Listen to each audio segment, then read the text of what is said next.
when we only think with the mind or create with the mind, I almost feel like it's like fishing for fish in like a shallow pond. Like it can only go so deep, because it's like a the computer's hard drive. It's just storing information. But when you tap into your intuition, it's more like accessing the cloud, where you can access information that's not on your local hard drive. You need to realize that you actually are smarter when you don't rely on the mind. You can actually access better ideas when you don't rely on the mind.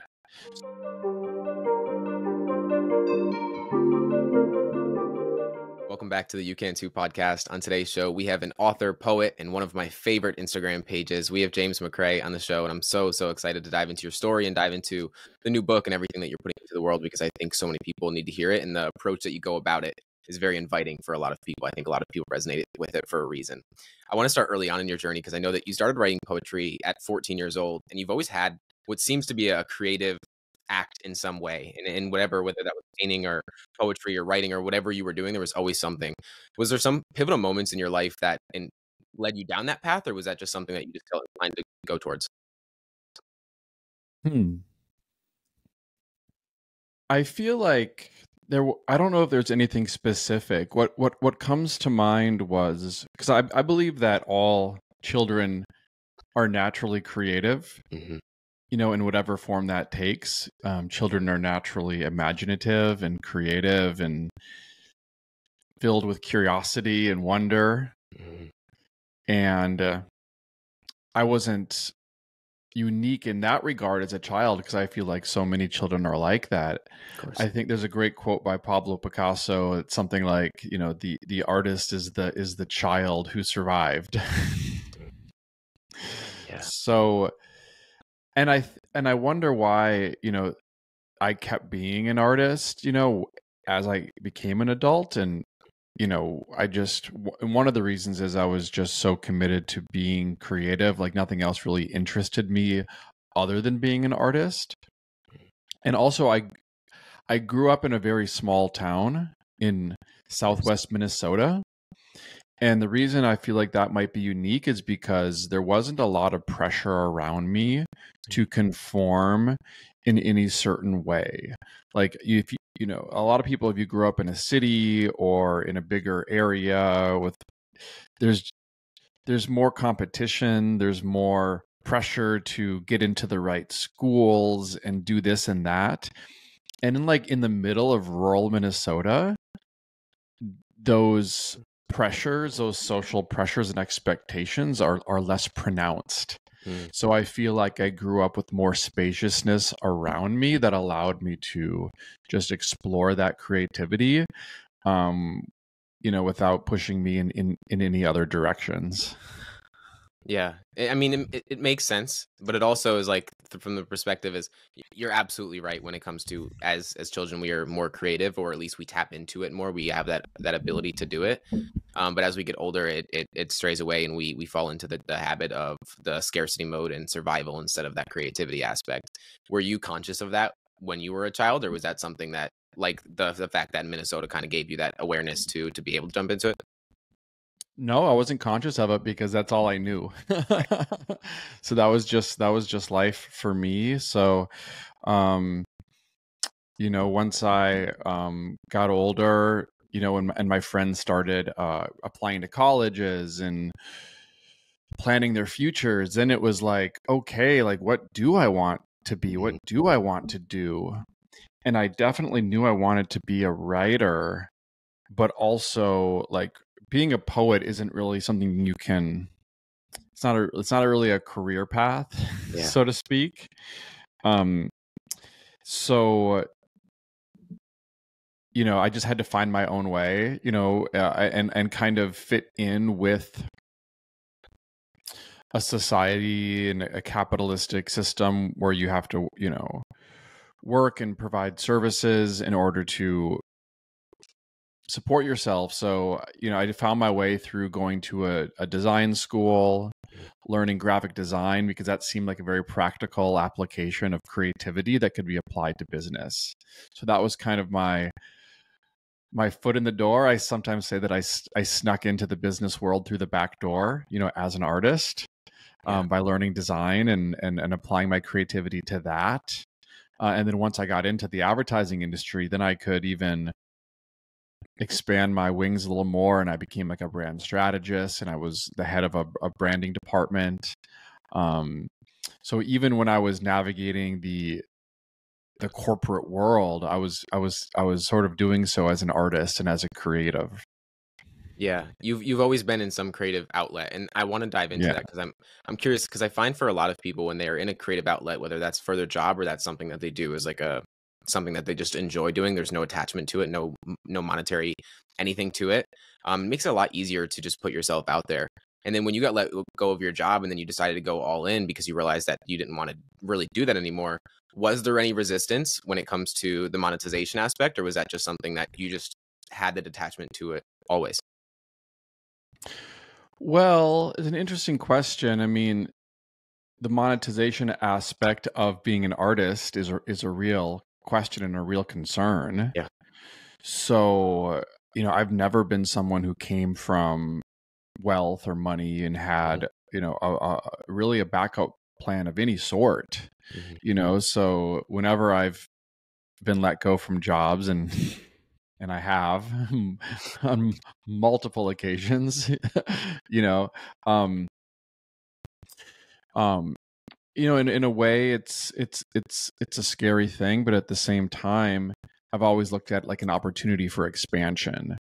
And Mhm. when I finally broke out of the advertising world a few years ago, and set out on my own, I really did have to navigate the financial aspect of that.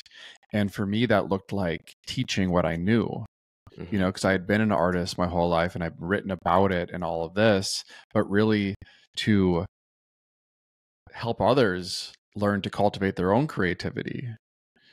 So, and I think that's an important thing is, there's an old phrase that people would say that's like, oh, it's kind of a jab at teaching, like, oh, those who can do, those who can't teach, Yeah. as if like teaching is like a secondary profession. And I believe that like teaching is so important.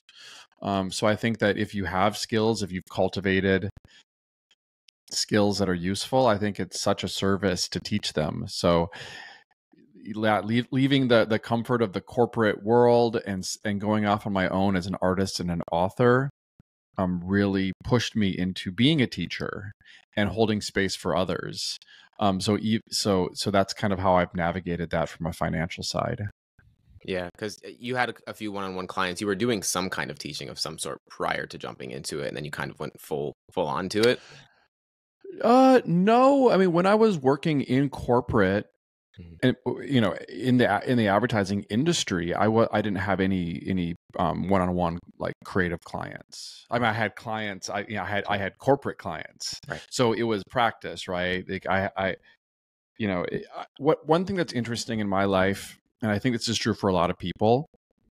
Life can take so many twists and turns, and I've had so many different jobs and careers, Mhm. and at times I was unhappy with them. I didn't like them, and wanted to be somewhere else. But when I look back now at all the twists and turns that my journey took, I was always learning something and picking up skills that I now put into practice. So even like working with clients and um as a brand strategist, I would make a lot of presentations and I would give a lot of presentations, and I was always working on these like presentation decks. And now as when I teach creativity classes, I'm like, oh, I know how to make a great deck, or like when I went to school for graphic design and I learned all these graphic design skills, Photoshop, Illustrator, and then I stopped using them because I wasn't a graphic designer anymore.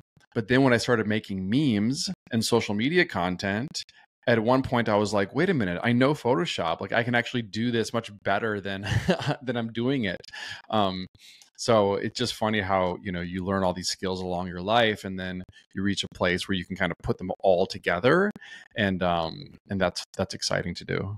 It is. It's awesome because who would have thought that you would end up where you're at, using everything that you learned in the roles that you didn't really feel 1000% aligned with. Of course, they fill the role Yes. then, but now they're even helping you now. I'm curious with Yeah. that because, and I don't want to see this from a regret perspective, but more so a perspective for people that want to start building skill sets. Was there a skill that you think, not that you wish you developed earlier, but something that has helped you immensely along your journey? Oh man, I mean, so many. I mean, the skill of writing is so important, and Yeah. communication. I mean, I think communication in general is the biggest skill you can have. Mhm. Like, I think mastery of language is the biggest cheat code to life. I mean, when you think about it, like if you're any job interview that you're in, like your words are going to determine whether or not you get that job or not. Like any date that you are on in your life, the words that come out of your mouth are going to, in a large part, determine whether or not that's a successful date. Like our words are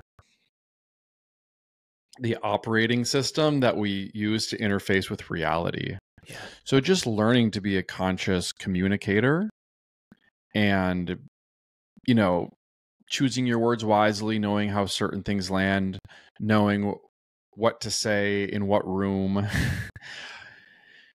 uh Definitely the biggest skill in my life, not just as a writer and as a poet where words are the tools of the trade, Mhm. but just in everyday life as a teacher, as a friend, as a husband, etc. Words, both written and spoken, are definitely the biggest skill that I've learned in my life. Yeah, there is nothing without relationships at the end of the day, and being able to communicate with people is the best way you can build better relationships, which is so Yeah. important. And I'm grateful that I get to do this podcast for that. And I know you have a podcast as well. You're speaking with people so often, whether you see Yeah. there's a growth from it in the moment, you're still growing as a person from it, and that's the most exciting thing. I know for your Instagram page, it wasn't words of vibrations prior, and it was a kind of like on a whim. You just decided to change it, just felt in alignment. Why did that come to you, and what is words are vibrations? Like, why is that so important? Why does that resonate so much with you? Hmm. Yeah. So before that, my Instagram was the name of my first book, which was Shit Your Ego Says. Yeah, which I And love. for a long time, my Instagram was called Shit Your Ego Says.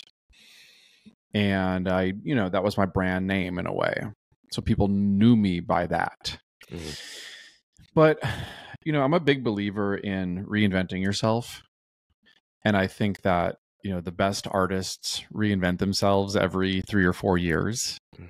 So just because you're known as something and have established a reputation around a certain style or a name or whatever it is, I think it's so valuable to when it no longer feels right for you, when it no longer feels in alignment with where you're going. I think it's so important to have the courage to leave it behind and to venture into the unknown. So for me, it was more than just changing my Instagram name. It was shedding the identity that I had for a long time. And I knew I wanted to change it, but I didn't know what I wanted to change it to. So I just sat with that question for a long time, like feeling into where I wanted to go with my brand identity. And there's this great quote by the author William Burroughs where he says something along the lines of, your mind will answer any question if you just sit around and wait for the answer. So literally that's what happened. Like I was living in, I know I was living in LA. This was like during the pandemic, and I don't even like know what I was thinking about, but the term words are vibrations just popped into my head. And I changed it right then and there. So it just came into my head. It wasn't super premeditated. It wasn't premeditated at all. But I knew that there was something that felt wrong with, like, okay, Shit Your Ego Says is a funny name, but like if you just look at the words that are in that name, you've got the word shit and the word ego. Yeah. So even though it's kind of funny, like I'm projecting two words that are sort of like have negative connotations and are kind of ugly in a way.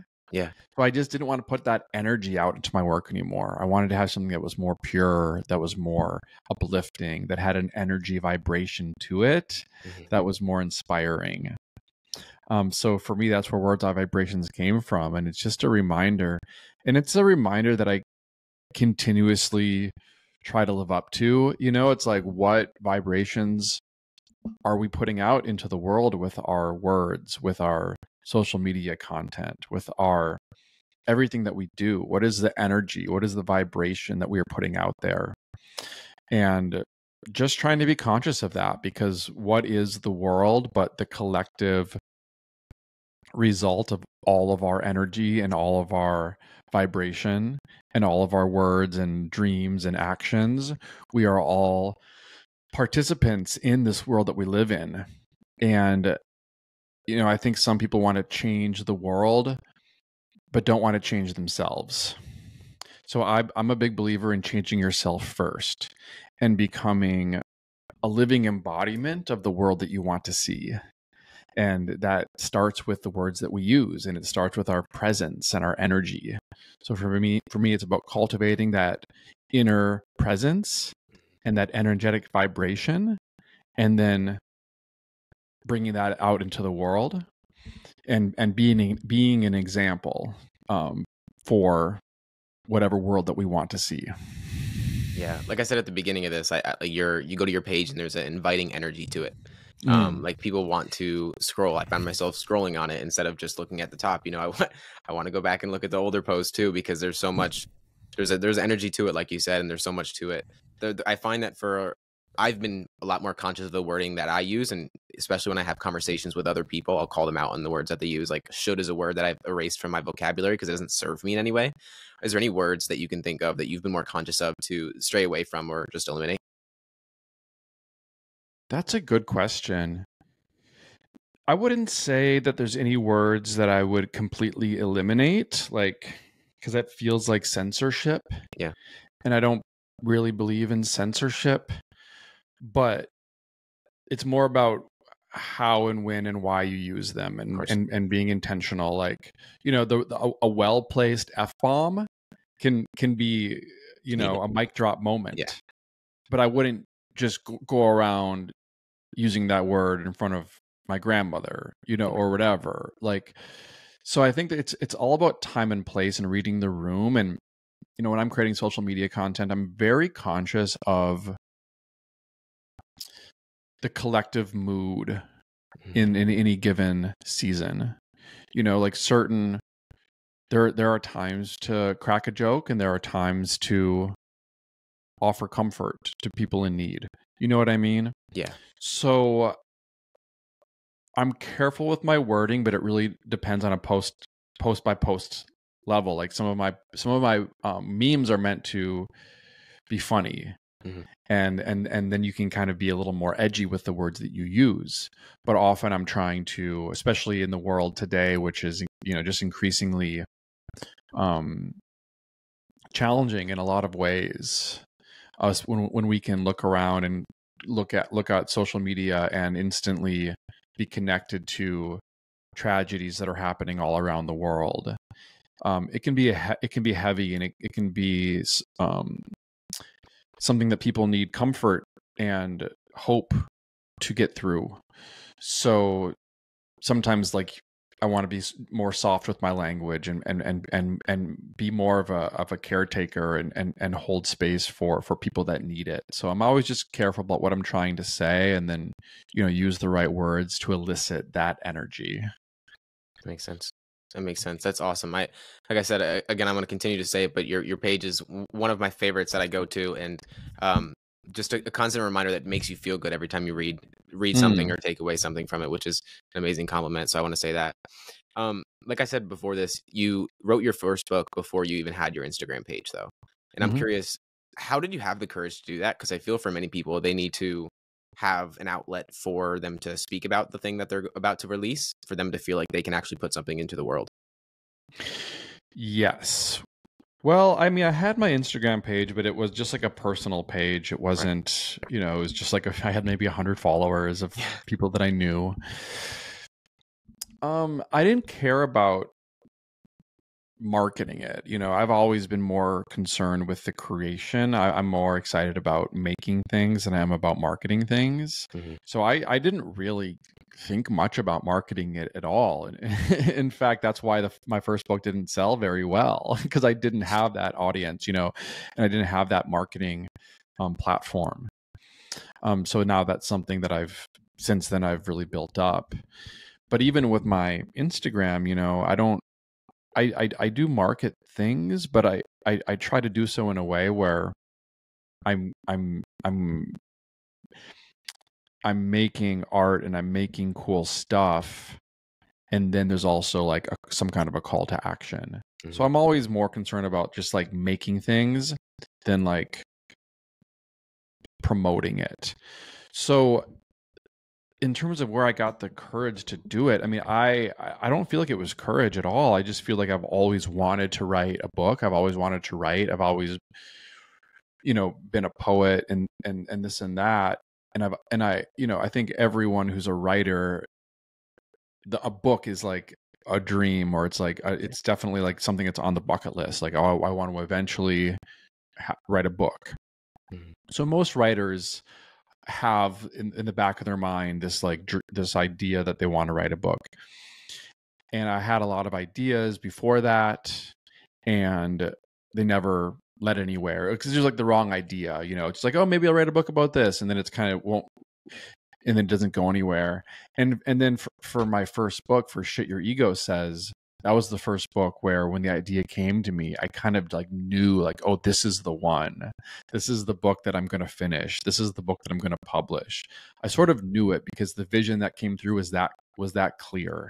And I could see how all the chapters would, like what the structure would look like and how it would work.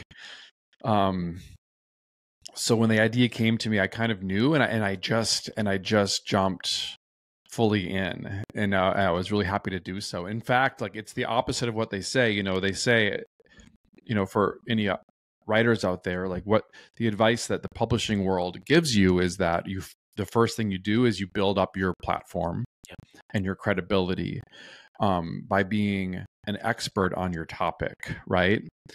And then you eventually, once you have enough credibility in your topic, then you can put together a book proposal and find an agent and then pitch it to publishers. And I was kind of going about it completely backwards, where like I was writing the book first, mm-hmm. didn't have a publisher, didn't have a proposal, didn't have a platform. I just knew that I needed to write this book. And I even I kind of made a bargain with the universe. I was like, this book is trying to come out of me, and I cannot write this book and also, get it out into the world at the same time. I need your help. So I'm going to write the book, and I'm counting on you, universe, to find a way for it to get out there. And I just stuck to, my job of writing the book, and luckily it all fell into place where I ended up getting a book deal for it. That's exactly why I asked that question, because it is seen as it's supposed to be the opposite way, and you went about it the way that most people would fear going about it. And so I see it as courage, but you see it as just your intuition was just telling you to lean into that, and you just trusted the universe along that journey. Was diving into your intuition, like how did you build that at that time? Was meditation a big practice for you at that time as well, or how did you just feel like that was just going to work out? Yeah, actually it was. I mean, I actually did, looking back, I did start meditating right around that time. Because my first book kind of coincided with me moving to New York City. Yeah. And like I moved to New York City just before Hurricane Sandy hit in 2012. And I ended up being homeless as a result of that hurricane. And it was just this whole journey where I ended up stranded on this island in the Caribbean. And that's when the idea for the book came to me, because I was dealing with all my fears and insecurities and anxieties, being homeless and unemployed on this little island. And it was really sitting on this beach and meditating every day that the idea came to me. And even when I ended up going back to New York City, what I found moving to New York City is there's so much external chaos around you. So I found myself needing to find an inner peace and an inner stability to balance out the external chaos. And to me, that came in the form of meditation and yoga.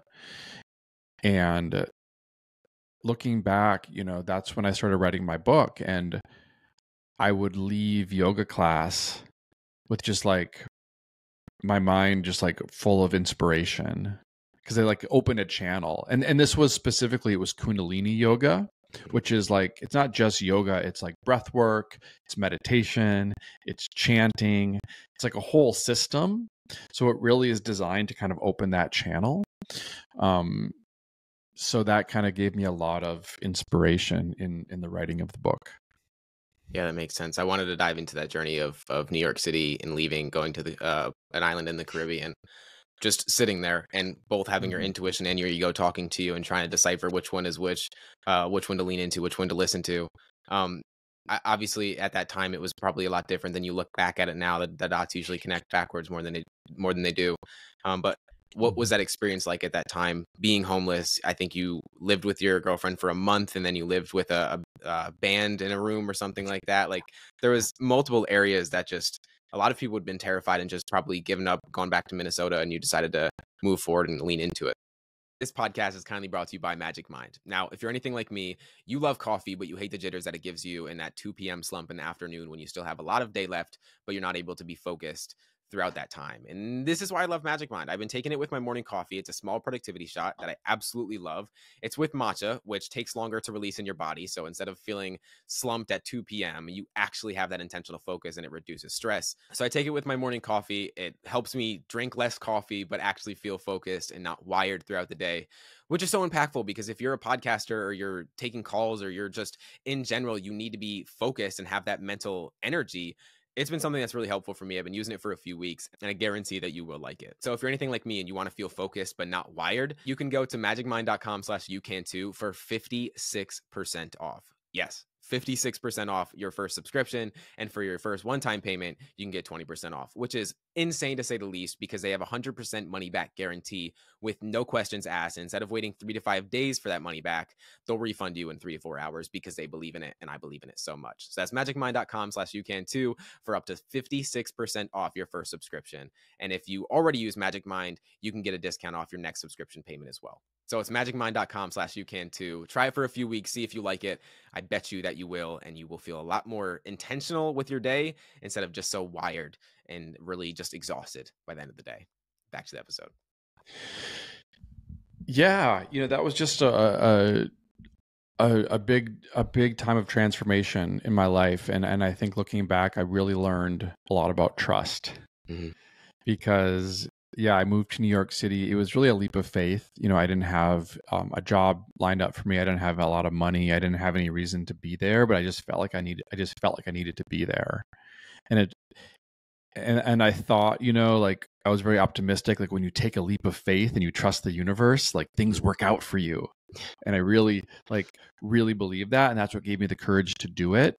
But then I moved there and things like continued to not work out for me. It was like one setback. Like I could not find a job because like I had a good resume working in advertising agencies in Minneapolis. But people in New York City were like, we've never heard of these companies. Like, we don't trust you. So like I couldn't find a job. And like I was running out of money. And then the hurricane came and then I was homeless. So it was like one failure after another. And I really learned a lot about trust and about finding trust in the midst of uncertainty. And that's just been such a game changer for me. Because when you have that inner stability in the face of external chaos, then you're truly unshakable. So for me, looking back, I was really being forged in the fire. And, it's ironic because if I hadn't ended up homeless on this island in the Caribbean, I never would have written the book because the very premise of the book starts there. So like what seemed in the moment like a complete failure turned out to be it's like the dark night of the soul, where you have to go to the depths of the darkness in order to find the treasure that you then bring back with you. So it needed to happen, and that's just the way that the journey unfolded for me. Yeah. When I was diving into your story through other podcasts, I listened to that and I was like, just even having the inner stillness in New York City, let alone like going through it, because there's so much going on, and trying to find the inner stillness is crazy to think of. When you are writing that book and you're on the island and you're doing nothing for most of the time, right? Like you're allowing yourself to do that. And you talk about it in your book too, the practice of doing nothing is so important. How are you able to do that? Because I find for so many people, their ego gets in the way. And what's the yin and the yang in your book as well? It's like we always have this masculine energy of moving forward, moving forward, moving forward. Was that just a practice that you got used to when you were in the Caribbean, or like how did that evolve over time? Well, I think what I say in the book is that, there was nowhere else for me to go. There was nowhere else for me to run to. So it's like it was almost like a period of forced isolation. Like you can see why people, like have transformations in prison, for example, because like there's nowhere else to go. Yeah. Like, and that's kind of what meditation is too. It's like you sit down to meditate. It's like there's nowhere, you're not going anywhere. You got to sit here and deal with whatever's happening inside of you. So for me, that's the key aspect of intuition. Intuition isn't something that we learn. Intuition is not a skill that we develop. Intuition is our natural state. That is an inner knowing that is connected to source. It's our umbilical cord to God. And it's not about learning intuition. It's about just stripping away all of the excess mental clutter that distracts us from our own intuition. Because the mind is busy and the ego is busy and there's a lot of chatter and there's a lot of noise. But when we can sit in stillness long enough, the noise starts to dissipate, and then that channel is revealed. Like in my new book, there's a line where I say, a mind that's too full of information has no room for inspiration. So I think that when we give ourselves time to relax, to be in nature, to meditate, it's not about not thinking. It's about not giving too much awareness and attention to our thoughts, grasping them a little bit less tightly, kind of letting them go a little bit. And I feel like intuition, in a way, it's about listening to the space between your thoughts, just listening. Because while the ego is loud and chatty, the intuition is more like a soft whisper. In fact, it's less of a thought, it's more of a feeling. So the more you can tune into your own body and your emotions and your energy, the more you'll pick up that intuition as a felt sensation. Yeah. You've spoken about this a few times, where you meditate you have meditated for 3 to 4 hours at one time, but usually most mornings it's 10 to 15 minutes. So it's become a practice for you where you just kind of get into that flow and allow yourself to detach from your ego. For those that maybe don't have a meditation practice, is there anything else that you do to help detach and continue to not let the ego become, a terror in when it comes to your creativity, or just in general? Is there anything else that I do? Let me think.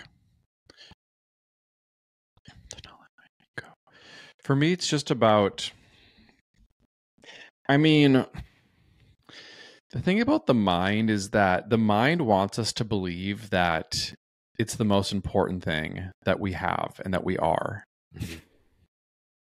Like the mind, if the mind has its way, the mind is like, it's almost like it can be like a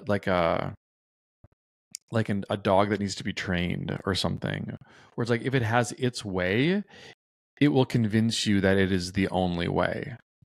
So for me, it's kind of about living your life in such a way that you don't give too much importance to your logical thinking mind. Because I know when I do that, I get myself into trouble. Mm-hmm. I get myself into trouble when everything is, because the mind is full of thoughts, and it's full of random thoughts, and it's full of reactionary thoughts, and negative thoughts, and intrusive thoughts, and negative self-talk, and there's a lot of things that happens in the mind, and not all of it is good, because it processes all of the things that happen around us and all the chaos in the world. So honestly, I just try to use my mind as a tool, not let my mind use me. So it's kind of just having the right relationship with your mind. Your mind is important. It's great. The ego is awesome, whatever. But it's not, it's simply not the smartest tool that we have. I believe that when we tune in, the body and our emotions and our energy, they have access to subtler information that's beyond the reach of the conscious mind.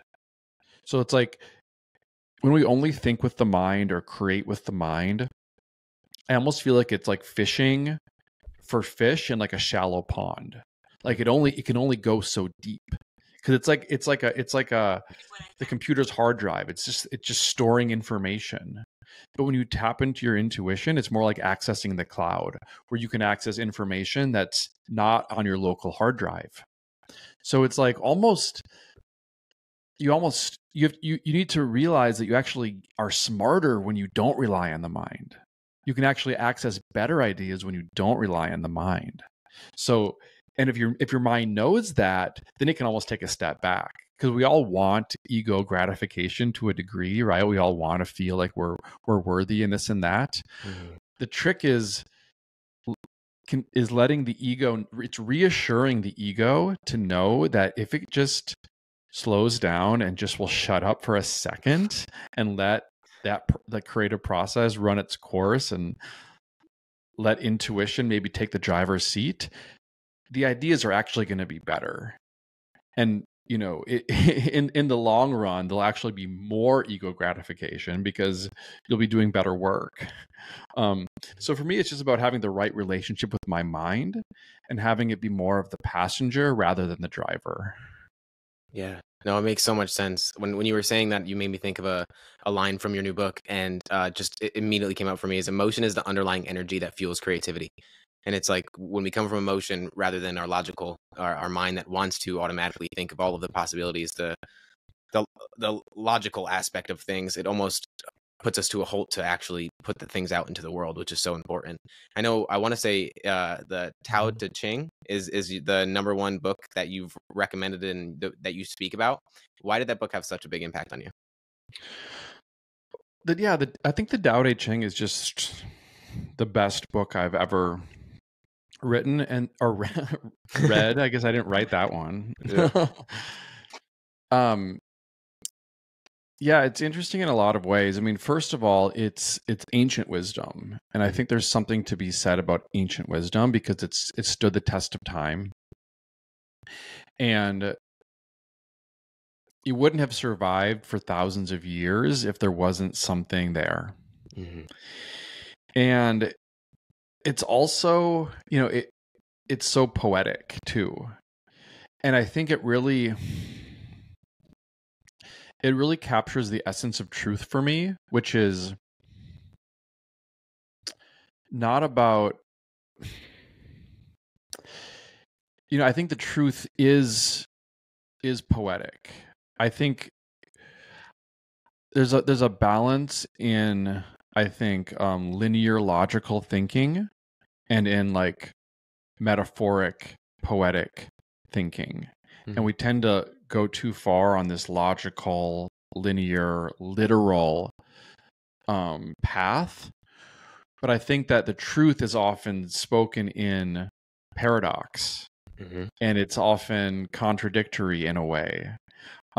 So there's something about it that, because it's not, I think a lot of books that are written today, they're trying really hard to make a point. Mm-hmm.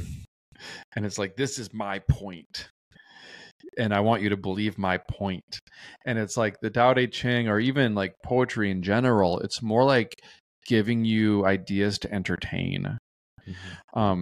So the essence of the Tao Te Ching is this idea of the Tao, which is essentially a way of describing an energy force. You could call it God, but it's a non-personified version of God. It's more of a force, and within that force is both the yin and the yang, the being and the doing, and how all doing is born from being, and all action is born from stillness, and how cultivating that stillness leads to better actions.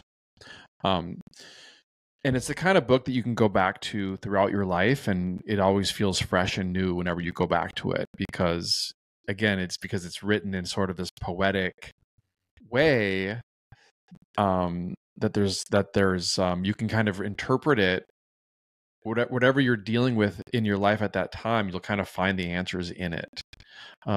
So yeah, I every so often I go back to it and check out different translations, and yeah, it's an infinite spring of wisdom. I love it. I love it. Most of the books that stand the test of time are usually the best books. In Stoicism, or whatever that comes down to, Taoism, whatever. It's awesome to hear that, because that kind of work is stuff that always inspires me. It always, like you just said, like you can always get a different interpretation out of it with whatever you're going through. I already ordered it as soon as I heard you speak about it, so I love to hear it. Great. And speaking on that, there was a quote that I heard you say. I want to say it was in a different podcast, but it's that everything is true, but nothing is literal. And it's kind of like adding on to what you just said there. But what do you mean by that? Everything is true, but nothing is literal. Gosh, I honestly don't remember when I remember writing that. I don't remember when I was writing that, or what I meant by that at the time. I just think it was probably about just a lot of what we've been talking about already. Trying to think of an example of that, like, even like the idea of God. Like, when you get too literal with the idea of God, then you get into trouble. Literal thinking leads to dogma, where it's like, no, this is the way. That God is X, Y, and Z. God is a man in the sky, etc. Where it's like, no, actually not, probably not. But God, the idea of God is like, it's true in a way, but like once you pigeonhole it, it becomes untrue, because that literal, dogmatic, narrow interpretation is not true. So it goes back to one of my favorite lines in the Tao Te Ching, which is, the Tao that can be named is not the true Tao. So it's like, once you label something, it kind of becomes something different, and then it becomes like too literal. So I just believe that, I don't try to take things too literally, because we all mean different things with our words, and I just try not to hold any dogmatic beliefs, but I still entertain a lot of ideas, which I love. I absolutely love, and I had to bring that up because I'm so inspired by language and our belief systems and the way that we go through life. And it's one thing from your book. I'm going to continue to quote your book because I was going through it, and it's just like your Instagram page. It's very condensed to there's no word that doesn't need to be there, which is so important, which I absolutely love. You. Not many authors can do that, and I've spoken with a few that do that exact thing, and it just, every time I go through it, I'm just always inspired by it. But what are some things that you've had to unlearn in your creative process to step into what you do now? Well, I feel like I've been on this artist path. I didn't have to have an awakening to become an artist. Like, I've always kind of been an artist. So I think that's more just like me looking around and trying to identify some of the problems in the world, and offer some sort of a solution. I think there's all kinds of things that are taught, in in the way things are supposed to be, the way that relationships are supposed to be, the way that a job is supposed to be. I think you said that you eliminated the word should from your vocabulary, and I think there's so many things that people think they should do or that they're supposed to do, and it's based on, tradition would be generous. It's just based on more like habitual patterns. Yeah. But those patterns are often rooted in trauma, or our school system was designed to create factory workers. And in the age of technology and AI, I think that we need creativity more than productivity, or we need to learn to break rules rather than follow rules. So I think there's so many things that are just, they're just habitual. They're habits, and they're even bad habits. So I just think it's so important to break routine and to try new things. And I think that's one thing that we learn from artists is to go in our own direction, even when it's not popular and even when it's not what we've been taught. And I think that's how we create a better society, is by breaking those old rules and experimenting and playing and using our curiosity and our intentionality to create a better one. I'm right with you there. I think without curiosity, without wonder, we have almost nothing in this world, because we're just recreating what hasn't worked thus far. Which is really, really impactful. And I know ayahuasca, we were speaking about this before this in Costa Rica, and you've had a bunch of plant medicine experiences. I'm always curious with people that do those, what are some takeaways, or maybe even just a paradigm shift that you let go of, or something that you have taken on in the way that you see the world, or even just go about in the world? Sure. Well, I can speak from my personal experience. Plant medicine is different for everyone. And for me, it's really just been, what it does is it for me, it forges a connection with my soul rather than my ego. And it kind of gives me a vantage point of my life and the world from a much higher perspective. It's almost like you tune into your higher self rather than your localized ego self. Yeah. So for me, it's about it's like checking in with a wise mentor on my journey. And for me, it's usually because I've been pretty committed to this path as an artist and as an author. So it's always very validating in that path. It always it just gives you a fresh perspective. And I think if you're not on your right path, or you are you're living a life that is not meant for you, whether you're in the wrong relationship or the wrong career, or you're stuck in some way, it has the potential to be a more challenging experience, because it will really show you, all the ways that you're not in alignment. And it can be painful to see that. For me, it's been more validating and encouraging, and just gives me a deeper connection to my own path and my own purpose. That's awesome to hear. Yeah, everyone has different experiences in any kind of way with those kind of things, and so I'm always curious from each person, because it's always a different thing that I take away from it, which is really empowering. There's a question I've been asking a lot of people recently, and I think it's a cool question to ask for the audience especially, but what's something that you've spent a lot of time on, whether that's mental energy or physical energy, that you think I should, or my audience should, just skip entirely? Oh, like time I've wasted doing something. Whether it's mental energy or something that you actually did. Yeah. I mean, maybe worrying. Is that, can I Yeah. say worrying? You can say whatever you want to say. That's why it's open to interpretation. That's a waste of time. Mm. Because worrying is, Worrying for me is like a misuse of the imagination. Mhm. And that's like a suppressed imagination. Because I think the mind wants to imagine. We have an urge and a desire to imagine.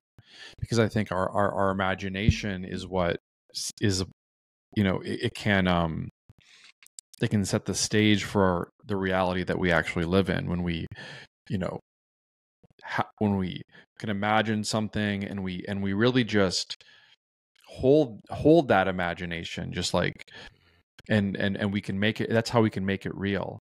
But when that imagination is suppressed because it's not supported around us, or it's not encouraged, or it doesn't seem like a productive thing to do, when we suppress that imagination, I think that is where worry comes from, because worry is like a suppressed form of negative imagination, because you're imagining all these things that could go wrong, and you're focusing on it and you're fixating on it. Um, and things can go wrong, but I believe that being present in the moment will gives us more ability to respond to things when they do go wrong. So it's one thing to like prepare and to have foresight into things, and that's fine. But to fixate on negative thoughts is, for me, and I've done that a lot, it's definitely been a waste of time. Yeah, it's like experiencing the negative thing that you don't want to happen twice is what worrying is. And Exactly. yeah, it seems that everyone is a chronic warrior. It seems like, especially in the world with, as you said earlier, like so much information that we really detach ourselves from the inspiration that we're trying to dive into. Outside of meditation, has there been anything that's allowed you to, I don't want to say decrease your amount of worrying, but just more so have a hold on that egoic kind of mind? Well, I would say one more thing, and that's been doing my best to be of service to others. Because it's kind of like, I don't have any children at this point in my life, Mhm. but I think that once people have children, they tend to say that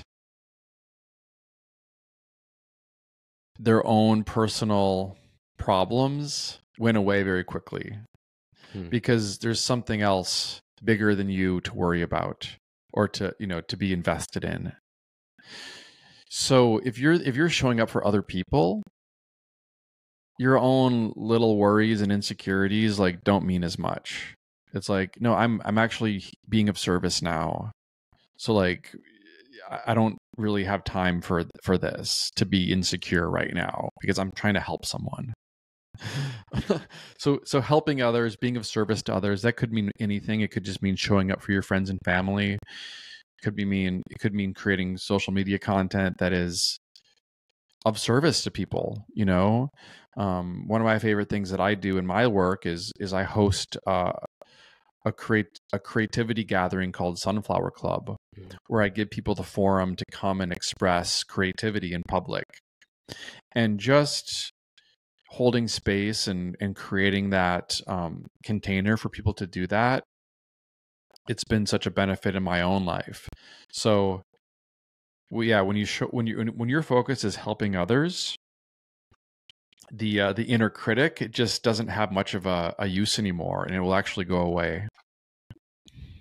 Yeah, it's probably why teaching's been a massive thing, because Exactly. you're not only learning it twice and almost and really soaking it in more, but you're also helping other people, so you're not focused on yourself, which is Exactly. really cool. Because I know you've been a creative for all of your life, really, and then turning to a teacher, it's almost, there had to have been some kind of resistance towards it, which is really cool. And I love that. I think a lot of people need to hear that. And regardless, in any way, services has been definitely huge for my life, and everyone that I've spoken to, it seems to be a foundational part of theirs.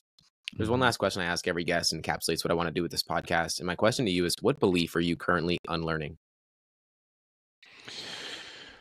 What belief am I currently unlearning? Let me think. I'm trying to let things happen. I would say the belief would be that success requires hard work. Mhm. And that's not to say that I'm not working and striving towards things. I'm putting one foot in front of the other. But there's a certain letting go, because you can only do so much on your own. There's only so much that you can actually control with your own two hands. And I've always been a, do-it-yourself, hands-on person. So it's been a lesson for me in learning to let go of control, and to whether that's getting help from others or just trusting things to unfold. So just trying to micromanage the process less. So, it's about holding that clear intention and putting one foot in front of the other, but really just trusting the path to unfold without micromanaging every single detail. Intention without expectation. That too, yes. The big. And you wrote about that in your book. I speak about it so much. It's a necessity, I feel. And it's important, and I could imagine it's definitely difficult, well, just for a creative in general, but also, as I said earlier, you're very condensed with your writing, and so every little word that you can take out, I bet you're trying to take it out, and that's micromanaging in some respect, but it's also putting something out into the world that you want it to be as great as you can make it. So in whatever field that is, I think a lot of people are struggling with that, and I think it makes a lot of people feel seen when I ask that question and people come out with the thing that they're still struggling with. So James, I appreciate you so much for coming on the show. All of your links will, of course, be in the show notes, but is there anywhere you'd like to direct people? Well, my Instagram is Words Are Vibrations. And if you go to the link in my bio, you'll see everything there. You can order my new book. You can listen to my podcast. You can sign up for some of my classes. So check out the link in my bio on Instagram, and you'll find all the good stuff there. Awesome. Thank you so much.